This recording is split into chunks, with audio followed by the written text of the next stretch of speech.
क्रूर गगन्यात शुभ्र भासती। प्रभु रामचंद्र भगवान की जय।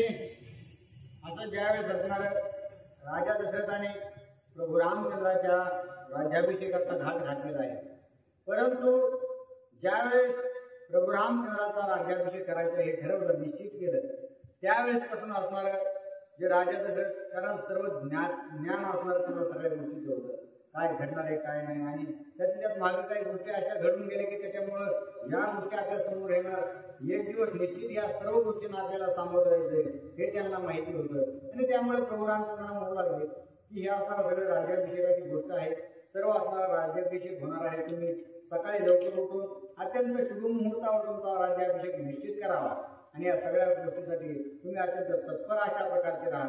परंतु माझा असणारा जो काही ग्रहमान आहे, मी असणारा माझे ग्रह काहीतरी बदलल्यासारखे मला वाटू लागले आहे, माझ्या असणाऱ्या ग्रहगती निश्चित अशा प्रकारचे नाही, त्याच्यात काहीतरी हालचाल होऊ लागली आहे, आणि यामुळे थोडं मला दुःख सोसावं लागत आहे, अशा प्रकारचं प्रभू रामचंद्रांना राजा दशरथ जे आहेत ते गहिवरून बोलू लागले। माझे राशी सैन्येश्वर सांगती ज्योतिर्विदनार, तोही लागता ती क्रूर पीडा उदर तयाची। आणि राजा दशरथ सांगू लागले की हे प्रभू रामचंद्रा, जे काही ज्योतिष सांगणारे आहेत त्या ज्योतिष सांगणाऱ्यांनी मला असं सांगितलंय की तुमच्या आता असणारा जसं जसं प्रभू रामचंद्राच्या राज्याभिषेकाचा समय जवळ येईल तसं तसं असणारा शनी तुमच्या ग्रहामध्ये असणारा प्रबल अशा प्रकारचा होणार आहे, आणि त्यामुळे तुम्हाला जे काही सुखस्थिती आहे ते न प्राप्त होता तुम्हाला असणार प्रभू रामचंद्राच्या विरहात जगावं लागेल, नाहीतर असणारे अत्यंत विपरीत अशा प्रकारची गोष्ट होईल आणि ती तुम्हाला सहन होणार नाही, अशा प्रकारचा असणार त्या ज्योतिषाचार्याने मला सांगितल्यामुळं मला अत्यंत दुःख असणार या गोष्टीचं वाटू लागलेलं आहे। माझे जे का जन्म नक्षत्र ते वक्ती भौमसेनेश्वर, तयाशी मिळाला विचार अति सत्वर गुरुदेखा। आणि सांगितलं हे प्रभू रामचंद्रा, जो काही माझ्या असणारा त्या ठिकाणी राशीमधला जो शनी आणि मंगळ आहे तो अत्यंत क्रूर अशा प्रकारचा, तो असणारा पुढच्या गतीने धावण्याऐवजी मागे मागे येऊ लागलेला आहे, आणि जो शुभ अशा प्रकारचा गुरुग्रह आहे त्या गुरुग्रह असणारा त्या ठिकाणी शुभ अशा मानला जातो, परंतु त्याचं जे वळण आहे ते शुभ लक्षणाकडे जाण्यापेक्षा ते सुद्धा असणार त्या ठिकाणी शनीकडे आणि मंगळाकडे वळू लागलेलं आहे, आणि अशा प्रकारे ज्यावेळेस स्थिती घडते, ग्रहगती घडते, त्यावेळेस असणारा अशुभ मानला जातो, आणि तो अशुभ मला भासू लागलेला आहे, अशा प्रकारे राजा दशरथ त्या ठिकाणी प्रभू रामचंद्रांना बोलतो। मृग नक्षत्री माझी उत्पत्ती, पुनर्वसुसी तुझा जन्म प्राप्ती, दोघासती दिसताय ग्रहगती, जाण निश्चिती रघुनाथा। आणि माझा असणारा मृग नक्षत्रामध्ये माझा जन्म झालेला आहे, आणि पुनर्वसू नक्षत्रात असणारा तुमचा जन्म झालेला आहे, आणि त्यामुळं हे जे दोन नक्षत्र आहेत ते असणारे विपरीत एकमेकांना असणारा भासू लागलेले आहेत, आणि त्यामुळं आपल्या दोघांमध्ये काहीतरी निश्चित असणार त्या ठिकाणी अपशकुन घडणार आहे, आणि त्यामुळे मी तुम्हाला पूर्व वृत्तांत म्हणून तुम्हाला सूचित करीत आहे की जे काही पुढे असणारा राज्याभिषेक होणार आहे ते तुम्ही असणारा अत्यंत आनंदाने उत्साहाने आणि मुहूर्त न टळू देता हा साजरा करावा, अशा प्रकारची विनंती किंवा असणारं ज्ञान जे आहे ते राजा दशरथ प्रभू रामचंद्रांना सांगू लागले। सूर्ययुक्त राहुरोहिणीशी, केतू बैसला शनीशाखेशी, ये दोघे वैरी सूर्याशी, रवी रोहिणीशी ग्रासुपाती। आणि जे रोहिणी नक्षत्र आहे त्या रोहिणी नक्षत्रात सूर्यदेव आणि त्या ठिकाणी राहू आहे, हे दोन असणार राहू आणि सूर्य एका ठिकाणी येणं हे अत्यंत अपशकुन अशा प्रकारचं आहे, आणि विशाखा नक्षत्रामध्ये त्या ठिकाणी केतू बसलेला आहे, आणि हे जे राहू आणि केतू हे आहेत हे सूर्याचे अशा प्रकारचे असणार दुश्मन किंवा असणारे विरोधी अशा प्रकारचे आहेत, आणि ते दोघं जण या सूर्याला असणार या रोहिणी नक्षत्रामध्ये ग्रहण लावून पाहत आहेत, आणि अशा प्रकारची स्थिती माझ्या ग्रहामध्ये जर झाली तर निश्चितच काहीतरी असणार अपशकुन अथवा घातपात होण्याची शक्यता असते, अशा प्रकारची माझी ग्रहगती मला सांगू लागलेली आहे, आणि त्याच्यामुळे थोडा मला काळजी वाटत आहे, म्हणून मी तुमच्या समोर काहीतरी सांगू इच्छितो, अशा प्रकारे असणारा प्रभू रामचंद्रांना राजा दशरथ बोलू लागले। मृग मिथुन माझी राशी 12 वार वृषभाशी क्रूर ग्रह गती दिशाशी विनाशाशी निज मूळ. आणि मृग नक्षत्रात असणारा माझी मिथुन राशी आहे आणि तुमचा असणारा पुनर्वसू अशा प्रकारच्या नक्षत्रात जन्म झाल्यामुळे या दोघांचे असणारे काहीतरी जे हालचाल आहे ते अत्यंत विपरीत असणारे हे जे ग्रह आपल्या दिशेने जायचे होते ते असणार आपली दिशा सोडून असणार विपरीत म्हणजे मागच्या दिशेला वळू लागले आहेत. आणि या दोघा असणार ज्यावेळेस साक्षात समोर येतील त्यावेळेस असणार आपल्या दोघांमधील काहीतरी म्हणजे गोष्टी अत्यंत विपरीत अशा प्रकारे दुःखकारक गोष्टी घडणार आहेत. आणि हे सगळे मला नक्षत्रामधून समजू लागलेलं आहे. अशा प्रकारे दुःखद खेद असणारा प्रभू रामचंद्रांना राजा दशरथ बोलून दाखवत आहे. शनी भौम दोन वक्री तेची गुरुवाला तिचारी हे क्रूर माझे राशीवरी त्याची रामचंद्री बाराळे.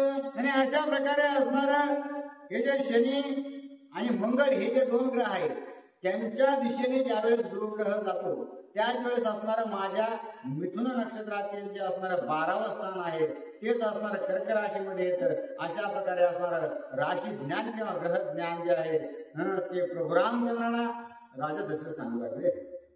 आणि काही एक दुचिन्ह म्या देखील दुष्ट स्वप्न पुढील भाने वाढिले संपूर्ण नेले झडपून गाडीने. बरं अशा प्रकारचे असणारं माझ्या नक्षत्राची ग्रहाची स्थिती फिरली हे मला कळालं. शनीचा प्रकोप माझ्या असणाऱ्या ग्रहगतीवर होऊ लागलाय हेही समजलं. परंतु दुसरी अशा प्रकारचं मला स्वप्न पडलं.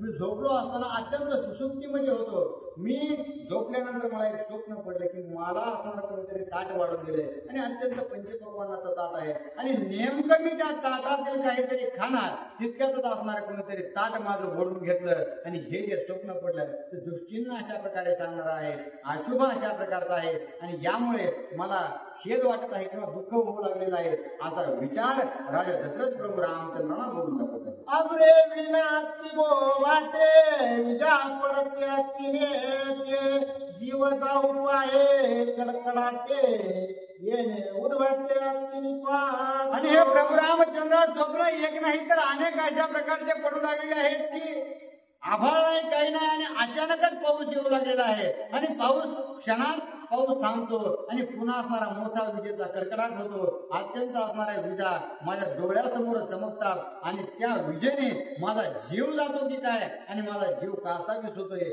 अशा प्रकारचे स्वप्न मला पडू लागलेले आहेत. आणि हे सगळे अशुभ कारक असणारे स्वप्न मला पडल्यामुळं मला अत्यंत चिंता अत्यंत उद्विग्न मी होऊ लागलेलो आहे. सहित मेरुकुळा चळ भूकंप झाला ती प्रबळ श्रीरामाया चिन्हाचे फळ जाण केवळ अनिष्ट. आणि हे प्रभू रामचंद्र ज्यावेळेस हा विजेचा कडकडाट होऊ लागतो त्याच वेळेस असणारे जे काही मेरू पर्वत आहे मांदार पर्वत आहे जे असणारे अत्यंत उंच अशा प्रकारचे आहेत ते सुद्धा असणारे आपली जागा सोडतात आणि भुईसपाट होतात. अशा प्रकारचे स्वप्न असणार मला दुश्चिन्ह सांगणारे स्वप्न आहेत आणि काहीतरी अरिष्ट घडणार आहे. त्यामुळे असणार मला खेद वाटत आहे अशा प्रकारे राजा दशरथ प्रभू रामचंद्रांना बोलतात. या चिन्हाचा निज विलास राज्यभ्रंश कावनवास अवश्य वय जीवनाश परमात्रास सुयद्रास. आणि ही जी सर्व चिन्हे मला स्वप्नात दिसू लागलेली आहेत नक्षत्राची मला कळू लागलेली आहेत याचा अर्थ असा आहे की कुणीतरी असणाऱ्या या ठिकाणी वनवासाला जाणार हे राज्य जे काही स्थापित व्हायचे अत्यंत सुराज्य व्हायचे त्याचा असणारा सगळा विध्वंस होणार आणि कुणाच्या तरी जीवाची निश्चितच हानी होणार अशा प्रकारे असणाऱ्या या सर्व चिन्हांचे मला सांगणं आहे. आणि त्यामुळेच माझा असणारा काळी दुःख करू लागलेला आहे. या लागिदार गुणाता राज्याभिषेकता अंगीकार्याची शीघ्रता प्राप्त पुष्यता साधोनी. आणि त्याच्यामुळे हे प्रभू रामचंद्रा हे जे काही अशा प्रकारचे असणारे विपरीत स्वप्न मला पडलेले आहेत आणि विपरीत नक्षत्र असणारे मला दिसू लागलेले आहेत आणि त्याच्यामुळे तुम्ही काय करा, तुम्ही आता असणार कोणत्याही गोष्टीमध्ये विलंब लावू नका. जे काही असणार गुरुपुष्य मुहूर्त आहे ते अत्यंत मुहूर्त पाहून लवकरात लवकर असणारा तुमचा राज्याभिषेक होऊन घ्या. म्हणजे असणारा हे अरिष्ट आपलं टळल अशा प्रकारचं ज्ञान किंवा असणाऱ्या प्रकारे प्रभू रामचंद्रांना राजा दशरथ सांगतात. श्रीराम म्हणे आज्ञा प्रमाण मनोनिया वंदिले चरण राय संतोषोनी जाण पाठविला धाम. आणि अशा प्रकारे प्रभू रामचंद्रानं आपलं जी सर्व काही स्थिती आहे आपली असणारी जी काही चलबिचल होऊ लागली ती सगळी चलबिचल प्रभू रामचंद्रांना सांगितली आणि सांगितल्याबरोबर आता वडिलांची आज्ञा त्या ठिकाणी शिरसावून जी आहे अशा प्रकारची प्रभू रामचंद्रांना होती. प्रभू रामचंद्राने लगेच राजा दशरथाला साष्टांग दंडवत घालून नमस्कार करून असणारा ज्यावेळेस बोलू लागले त्यावेळेस हे सर्व भाषण संपलं आणि भाषण संपून आता प्रभू रामचंद्रांना त्या ठिकाणी प्रभू रामचंद्रांना लावलेला आहे आणि या ठिकाणी दशरथ राजा सुद्धा असणार मन मोकळ झाल्यावर अत्यंत शांत झालेला आहे. रामे पुसोनी नूपवराला कौशल्याच्या निज मंदिरा येरी देखोनी श्रीरामचंद्रा नयन द्वारा निवारी. आणि ज्यावेळेस आपल्या पिताश्रींची आज्ञा घेऊन प्रभू रामचंद्र कौशल्या माईच्या घराकडे गेलेले आहेत आणि त्या महालामध्ये गेल्या बरोबर असणार प्रभू रामचंद्रांना आपल्या डोळ्याने कौशल्या माईने पाहिलं.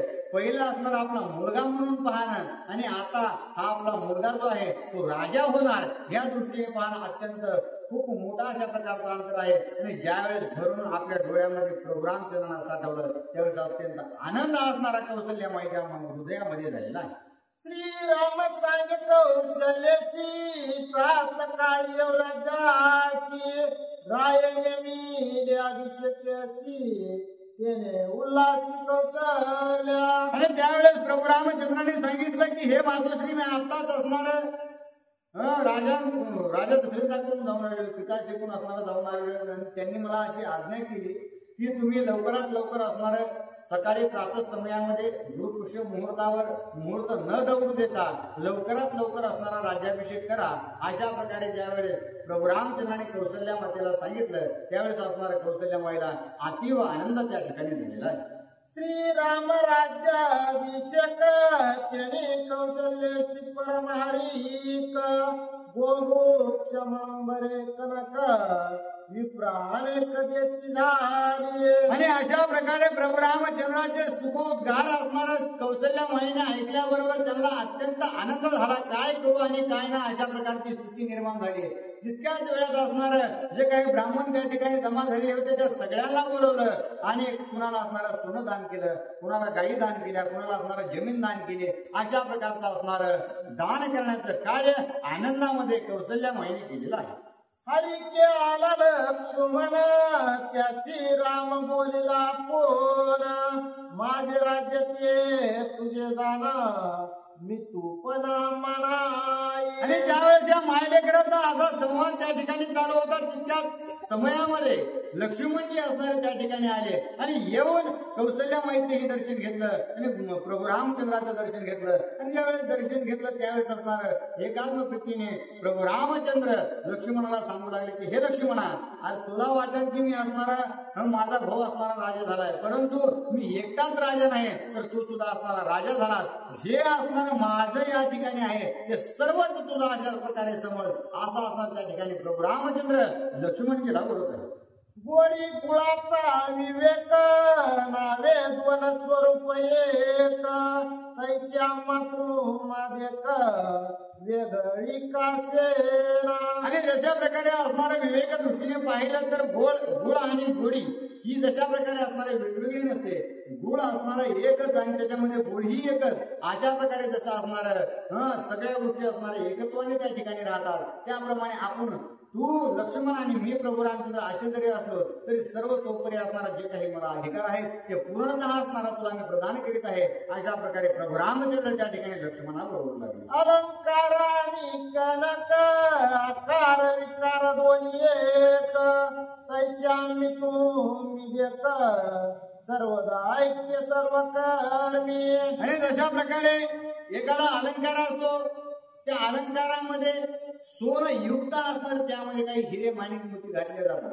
परंतु ते अलंकार आणि सोनं हे वेगळंच असं म्हणता येत नाही. त्या सोन्यामुळेच असणाऱ्या अलंकाराला किंमत असते आणि अलंकार युक्त जर सोनं झालं तर त्या सोन्याला महत्व येत असतं. तशा प्रकारे असणार आपल्या दोघांची जी स्थिती आहे ती एकाच व्यक्तीची असल्या कारणानं ज्या गोष्टी असणार त्या ठिकाणी माझ्यासाठी असतील त्या पूर्णपणे तुझ्यासाठी हे असतील. जैसा जीवानी प्राण तैसा रामानी लक्ष्मण ऐकोनी श्रीरामाचे वचन केले निंबलोन कौशल्य. आणि ज्याप्रमाणे असणारा जीव आहे आणि त्या जीवामध्ये असणारा म्हणजे शिव अशा प्रकारचा आहे.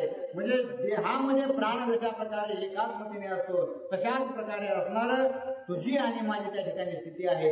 आणि तुझ्यासाठी ज्या गोष्टी आहेत त्या माझ्यासाठी आणि माझं जे आहे ते तुझ्यासाठी आहे असं ज्यावेळेस बोलणं कौशल्यामाईने प्रभू रामचंद्राचा आणि लक्ष्मणाचं ऐकलं त्यावेळेस कुतूहलाने असणार कौशल्यामाईने आपल्या दोन्ही लेकरांचं त्या ठिकाणी निंबोधन केलेलं आहे आणि त्या दोघांवरून असणार वस्तू ओवाळून त्या ठिकाणी टाकलेली आहे. घेऊन टाका म्हणलं.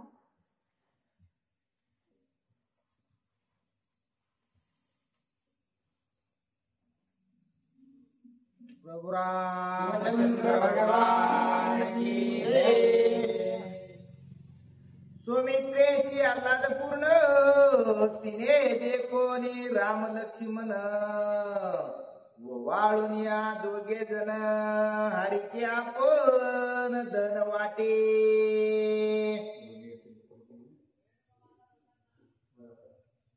जैसा जीवानी प्राण तैसे रामाने लक्ष्मण ऐकोनी श्रीरामाचे वचन केले लिंबलोन कौशल्ये. अशा प्रकारे असणार या दोघांची आपल्या भावभावाची चर्चा ऐकली आणि एकमेकाबद्दल असणारा द्वेष न राहता अत्यंत प्रेम एकात्म प्रीतीने ते दोघं असणार बोलू लागले आहेत, राहू लागले आहेत. हे कळाल्यानंतर असणार त्या ठिकाणी कौशल्यामाईला अत्यंत आनंद झालेला आहे आणि त्यांचं निंबलोन असणार करण्याचं कार्य कौशल्यामाईने अत्यंत प्रेमाने केलेलं आहे. पूर्ण तिने देखोनी राम लक्ष्मण वाळून या दोघे जण हरिके आपण धन वाटे. आणि पुन्हा असणारा सुमित्रा मातेकडे ज्यावेळेस प्रभू रामचंद्रासहित लक्ष्मणजी असणारा दर्शनाला गेले पाहिल्याबरोबर सुमित्रा मातेला अत्यंत आनंद झाला आणि आनंदामध्ये ते दोघांही भावंडावून असणार सुमित्रा मातेने जे काही धन आहे सोन आहे ते ओवाळून टाकलेलं आहे. श्रीरामाशी लोटांगण घालून या लक्ष्मण तुझे सेवेचे सुख संपूर्ण याच प्रमाणे चरण तुझे. आणि त्यावेळेस आता प्रभू रामचंद्र म्हणले की हे जे सर्व आहे ते सर्व असणार तुमच्यासाठी मी जे तुझं आहे ते माझं आहे, माझं आहे ते सर्व राज्य असणार तुझं आहे, ते सगळे अधिकार असणार तुमच्यासाठी आहेत. मग असं म्हणल्यानंतर लक्ष्मणजीने असणार साष्टांग दंडवत प्रभू रामचंद्रांना घातलं आणि दंडवत घालून सांगितलं की हे प्रभू रामचंद्र मला असणार तुमच्या कोणत्याही गोष्टीची गरज नाही. मला सर्वतोपरी असणारे प्रिय असणारे फक्त तुमचे असणारे पाय आहेत आणि त्या चरणाची सेवा अखंड घडत राहो एवढीच असणारा माझ्यावर कृपा करा आणि या व्यतिरिक्त मला काहीही नको अशा प्रकारचं मागणं जाता लक्ष्मणजीने प्रभू रामांना मागितलं. श्रीरामा तुझे सेवे विनय त्रिलोक्याचे राज्य पूर्ण पूर्ण ते मद ब्रह्मश्वास माना तुझी आन वाताशे. आणि हे प्रभू रामचंद्र तुमच्या चरणा व्यतिरिक्त या त्रिभुवनामधल्या कोणतीही गोष्ट जरी मला दिली आणि अख्खं त्रिभुवन जरी तुम्ही असणार मला दिलं तर ते मला असणार अपूर्ण अशा प्रकारे आहे. आणि जर तुम्ही मला नुसते तुमचे चरणच दिले आणि त्याची जर अखंड सेवा दिली तर या ब्रह्मांडापेक्षा परता असणारा सुख मला त्या ठिकाणी होईल. आणि जशा प्रकारे असणारा ब्राह्मणाला धन देण्याऐवजी ब्राह्मणाचं धन असणारा मी घेतल्यासारखं होईल जर तुमच्याकडून असणारा त्या संपत्तीचा असणारा मी जर उपयोग करून घेईल त्याच्यामुळे मला तुमच्या चरणाव्यतिरिक्त काहीही नको अशा प्रकारची याचना प्रभू रामचंद्रांची लक्ष्मणजीने केली. ऐकून लक्ष्मणाचे वचन रामे दिले आलिंगन म्हणे तू जीवलग संपूर्ण सकास जले सर्वस्वे.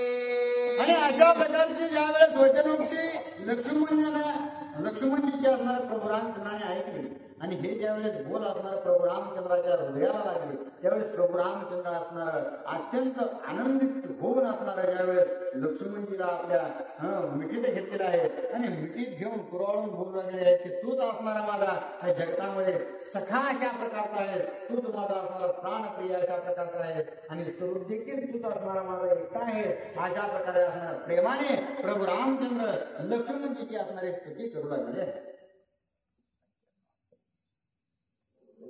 तुम्ही याला प्रभू रामचंद्र भगवान की जय.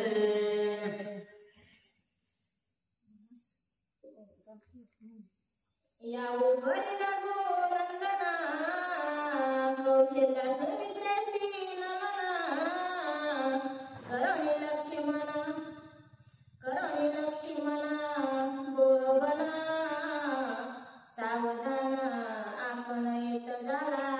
आणि त्यावेळेस असणार जे काही प्रभू रामचंद्र आणि लक्ष्मणजी त्याचबरोबर कौशल्या माता सुमित्रा माता एका जागेवर असणार उभा राहून या सर्व गोष्टी करत होते. आता सर्व भूज गोष्टी झाल्यानंतर ज्या कौशल्यामय आहेत ते त्यांच्या असणाऱ्या घराकडे महालाकडे गेलेले आहेत. प्रभू रामचंद्र या सर्वांना महालाकडे लावून आपापल्या जे काही असणार महाल आहेत त्या महालाकडे निघून गेले आहेत.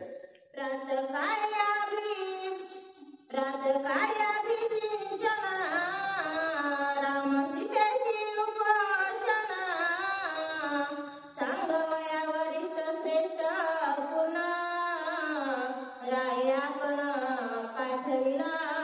आणि त्याच वेळेस आता असणारे सगळेजण आपापल्या महालामध्ये जाऊन स्थित झालेले आहेत. आता सकाळी लवकर उठून आपला असणारा राज्याभिषेक करायचा आहे. हे सर्व असणारा प्रभू रामचंद्रांना ज्ञात आहे. परंतु जे काही राजा दशरथ आहेत राजा दशरथाने असणाऱ्या वशिष्ठ ऋषींना बोलवलं आणि बोलून सांगितलेलं आहे की हे असणारा ज्या दोघांचा राज्याभिषेक करायचा आहे त्यांना इथून पुढे असणारा एक अन्नाचा कणही खाता येणार नाही. अशा प्रकारे जे काही नियम आहेत ते वशिष्ठ ऋषींना असणारा सांगण्यासाठी राजा दशरथाने प्रभू रामचंद्राकडे पाठवलेलं आहे. सद्गुरुवाला निजा भावनासी श्रीराम अत्यंत उल्हासी लोटांगण घालून तयासी मग पायासी लागला. आणि ज्या वेळेस राजा दशरथांची आज्ञा घेऊन वशिष्ठ ऋषी प्रभू रामचंद्राच्या महालाकडे गेले आणि महालाकडे गेल्यानंतर प्रभू रामचंद्राने वशिष्ठ ऋषींना पाहिल्याबरोबर असणारा नमस्कार केला आणि पुढे जाऊन असणार साष्टांग दंडवत राजा हे ऋषी असणारा वशिष्ठांना घातलेला आहे. पूजा मधुकपर्ता विधाना सरंकृत शाता गोदाना देवनी केले चरणाक्षणा तीर्थ प्रशना केले रामे. आणि प्रभू रामचंद्राने ज्या वेळेस वशिष्ठ ऋषी आपल्या महालात आले हे पाहिल्याबरोबर असणारा मधुपर्क असणारं पूजन केलेलं आहे. दही असणारं जे काही घेतलं त्याच्यामध्ये मध टाकला त्याच्यात साखर टाकलेली आहे. अशा प्रकारे त्याचं प्राशन त्या ठिकाणी वशिष्ठ ऋषींना करायला लावलं आणि त्यानंतर जे काही गायी आहेत सोनं आहे अशा प्रकारचं असणारं सर्व दान त्या ठिकाणी प्रभू रामचंद्राने स्वतःच्या हाताने त्या ठिकाणी जनतेला केलं आणि करुण पुन्हा अत्यंत आदरपूर्वक त्या ठिकाणी वशिष्ठ ऋषींना काय बोलू लागले. ते वेळे वरिष्ठ आपणा करविले पुण्य वचना श्रीराम सीतेसी उपोषणा केला संपूर्ण संकल्प. आणि अशा प्रकारे असणारं पुन्हा वशिष्ठ ऋषींचे पाय धुतले पायाचं असणारं जे काही तीर्थ आहे ते प्राशन केलं. प्राशन केल्यानंतर वशिष्ठ ऋषी जे काही आपलं असणारं त्यांना सांगायचं होतं ते सांगण्यासाठी तत्पर झाले आणि सांगितलं की हे प्रभू रामचंद्र आता असणारा तुम्हाला एक संकल्प सोडायचा आहे. आणि ते संकल्प सोडण्यासाठी प्रभू रामचंद्राच्या हातात असणारं पाणी दिलं आणि पुण्यावाचन अशा प्रकारे असणारे जे काही श्लोक आहेत ते म्हणले मंत्र असणारं उच्चारण केलं आणि पुन्हा काय दिलेलं आहे. अभिषेकार्य होम विधाना होम शेष व्रत पाशना कुशरस्तरणी भूमियना दोघ लागुना करविले. आणि अशा प्रकारे असणार पुन्हा जे वशिष्ठ ऋषी आहेत त्या वशिष्ठ ऋषींनी असणारा त्यांचं जे काही संकल्प पूर्ण करून घेतलेला आहे त्या ठिकाणी यज्ञ झाला. यज्ञ झाल्यानंतर जे काही थोडं असणारं तूप पूर्ण होतं ते असणारं तूप प्राशन करण्यासाठी प्रभू रामचंद्रांनी सीतामाईला दिलं आणि सांगितलं की आता तुम्ही इथून पुढं कोणत्याही गोष्टी असणाऱ्या ग्रहण करायच्या नाहीत, खायच्या कोणत्याच गोष्टी नाहीत आणि ज्या तुम्ही असणारं झोपायचं आहे ते कुठंही असणारं गादीवर वगैरे न झोपता खाली असणारं गवताचं आसन करायचं आणि त्या गवताच्या आसनावर असणारं त्या ठिकाणी झोपायचं. अशा प्रकारचे जे काही नियम आहेत ते नियम प्रभू रामचंद्रासहित सीतामातेला वशिष्ठ ऋषींनी सांगितलेले आहे. वशिष्ठ सांगे रयापासी प्रातःकाळी अभिषेकासी उपोषण श्रीराम सीतेसी कुशस्तरणी भूमियना. आणि पुन्हा असणारं जे काही वशिष्ठ ऋषी आहेत हे सर्व सांगून पुन्हा असणारं राजा दशरथाकडे गेलेले आहेत आणि त्यांनी सांगितलं की हे राजन, जशा प्रकारे असणाऱ्या ज्या काही विधी असतात त्या सर्व विधी मी असणार प्रभू रामचंद्रांना सांगून आलेलो आहे की सकाळपर्यंत असणाऱ्या कोणत्याही गोष्टी खायच्या नाहीत, प्यायच्या नाहीत आणि पुन्हा खाली असणारं गवताचं आसन करून झोपायचं आहे आणि अशा प्रकारे जसं सांगितलंय तसं ते निश्चितच वर्तन करतील. राजा वशिष्ठासी करीन मना मने केला रामासी अभिचिंतना ऋणत्रयापासून मी उत्तीर्ण सत्यदाना गुरुवर्या. आणि अशा प्रकारे असणार जे काही राजा दशरथाला ज्यावेळेस वशिष्ठ ऋषींनी सांगितलं त्यावेळेस जे काही राजा दशरथ वशिष्ठ ऋषींना बोलू लागले की हे गुरुवर्य, तुम्ही आता असणारं हे सर्व काही विधिविधानयुक्त असणारं जे काही कार्य करायचं आहे, प्रभू रामचंद्राचा राज्याभिषेक करायचा आहे आणि जर तुम्ही एकदा का प्रभू रामचंद्राचा अभिषेक या ठिकाणी केला तर मी असणारं सगळ्या ऋणातून मुक्त झालो असं मला वाटत. असाच असणार त्या ठिकाणी राजा दशरथ वशिष्ठ ऋषींना बोलू लागले. वशिष्ठ बोलाला देसी श्रीराम राज्याभिषेकासी स्वर्ग सुख राय देखसी राय वाक्य उल्हासी दशरथ. आणि असं म्हणल्याबरोबर वशिष्ठ ऋषी राजा दशरथांना बोलू लागले आहेत की हे राजन, तुम्ही असणाऱ्या कोणत्याही गोष्टीची या ठिकाणी काळजी करू नका. प्रभू रामचंद्राच्या राज्याभिषेकासाठी मी असणारा स्वर्गात सुद्धा जे काही सौंदर्य आहे ते सर्व सौंदर्य या ठिकाणी घेऊन येईल, परंतु प्रभू रामचंद्राचा असणारा जो राज्याभिषेक आहे तो निश्चितच पूर्ण करेल. आता वशिष्ठ ऋषींना पुढील गोष्टी माहीत नव्हत्या का, परंतु जोपर्यंत असणारा राजा दशरथ या ठिकाणी आहे तोपर्यंत असणारं राजा दशरथाचं मन तरी राखलं पाहिजे, नाही त्यांना कोणत्या गोष्टीचा अनुभव घेता येईल, परंतु त्यांना असणाऱ्या या गोष्टी सांगून अत्यंत आनंदित तरी केलं पाहिजे. असा विचार करून ज्यावेळेस तसं वशिष्ठ ऋषींनी सांगितलं त्याचबरोबर असणार राजा दशरथ असणारा अत्यंत आनंदित झाले. राज्याभिषेक रघुनाथ तेने इंद्र देवता समस्त मांडविले कल्पता चित्ता तिन्ही विधात प्रार्थिला. आणि पुन्हा आता या ठिकाणी अशा प्रकारची स्थिती चालू आहे. प्रभू रामचंद्रासहित सर्व जनता जी आहे ते अत्यंत खुश आहे, सगळ्यांना अत्यंत आनंद होऊ लागलेला आहे आणि इकडे जे काही देवादिकांचे असणार चिडबिचड होऊ लागले की आता जर प्रभू रामचंद्राचा राज्याभिषेक झाला तर प्रभू रामचंद्र आणि प्रभू रामचंद्राचं राज्य पुन्हा आपली काही बांधवडी असणार त्या ठिकाणी मुक्त होणार नाही. म्हणून असणारे इंद्राचे देव जे काही आहेत ते सर्व असणार पळापळ करू लागले, ह्याला गोळा कर त्याला गोळा कर आणि सगळ्याला गोळा करून असणारे घेऊन जे काही ब्रह्मदेव आहेत त्या ब्रह्मदेवाकडे गेले आणि आपला असणारा त्या ठिकाणी घरानं मांडू लागले. श्रीरामाभिषेकासी विग्रह घरचे घरी उपजेला पूर्ण ते युक्ती सांगे चतुरनना दशवर्धन. श्रीरामाभिषेकासी विग्रह घरे उपजेला पूर्ण ते युक्ती सांगे चतुरानना दशवर्धन वार्था. आणि त्यावेळेस असणार सगळेजण ब्रह्मदेवाकडे गेले आणि ब्रह्मदेवाकडे गेल्याबरोबर सांगितलं की ब्रह्मदेवा हे जर असणारा प्रभू रामचंद्र अशाच प्रकारे जर सुखात तिथं नांदत राहिले तर आमचा असणारा त्या ठिकाणी कोण कल्याण करेल. आणि असं म्हणल्याबरोबर जे काही ब्रह्मदेव आहेत ते ब्रह्मदेवाने सांगितलं की तुम्ही असणारा थोडंसं दम काढा. जे प्रभू रामचंद्र त्या ठिकाणी त्यांचा राज्याभिषेक होणार आहे त्याच्यात अजून एक रात्र जायची आहे, अजून लय मोठा समय जाणार आहे. पण त्याच्यामुळं त्यांच्या घराघरामध्ये असणारं काहीतरी कलह होईल, अशा प्रकारचे मी काहीतरी असणार युक्ती करतो, फक्त तुम्ही असणार थोडंसं थांबा. अशा प्रकारे असणार जे काही ब्रह्मदेव आहेत ते सर्व देवादी देवांना असणार सांगू लागलेले आहे. एक जनार्दन शरण ब्रह्मरशन वारस संपूर्ण विग्रह सुखावे रघुनंदन ते निरूपण अवतारा. आणि नाथ बाबा आपल्या गुरुवर्य जनार्दन स्वामींना शरण जाऊन सांगून राहिले आहे की आता जे काही प्रभू रामचंद्र आहे ते प्रभू रामचंद्राचा राज्याभिषेक न होता पुढे असताना त्यांना विघ्न येणार आहे. परंतु त्या विघ्नामुळे प्रभू रामचंद्र त्या ठिकाणी घाबरणार नाहीत, तर विघ्नामुळे असणारा अत्यंत आनंद प्रभू रामचंद्रांना होणार आहे. कारण ते जे काही पुढील कार्य करायचं आहे त्याची सुरुवात निश्चित असणाऱ्या त्या ठिकाणी ठरणार आहे. आणि पुन्हा आपले जे काही साधू सज्जन आहेत त्या सर्वांची भेटी होणार आहे. त्या सगळ्या गोष्टीमुळे असणारा प्रभू रामचंद्रांना आनंद होईल. अशा प्रकारच्या असणाऱ्या त्या ठिकाणी स्थिती प्रभू रामचंद्राची निर्माण होईल.